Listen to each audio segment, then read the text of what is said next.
Id-deputati Jeffrey Policino Orlando u Evarist Bartolo li resqu l-abbozz ta' liġi għad-dħul tad-divorzju f'pajjiżna semmew 3 prinċipji ewlenin.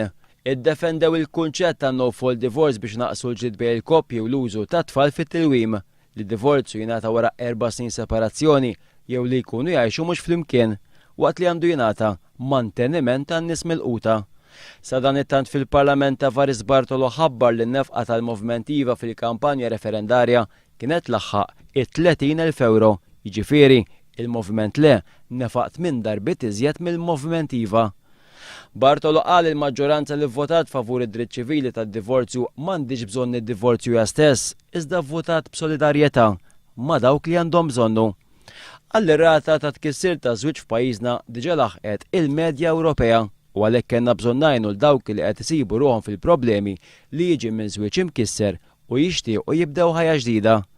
Fil-Parlament għamel intervent id-deputat nazzjonalista Luis De Guerra li konferma li ser jivvota kontra l-abbozz għaliex kontu jrid ikun leali mal-kostitwenti tiegħu. Jgħid li minn dejjem insista li d-divorzju mhuwiex is-soluzzjoni għal dawk li żwieġ tagħhom għal xi raġuni jew oħra sfaxxa. Id-deputat Luis De Guerra fil-Parlament anke konferma li m'għandu l-ebda ħsieb jikkontesta fl-elezzjoni ġenerali li jmiss. Minati għaw id-deputat Laburista Jose Herrera qal li ma kienx jagħmel sens li fil-Parlament hemm min qed jargumenta li ser jivvota kontra l-abbozz f'isem il-minoranza li fir-referendum ivvutat le.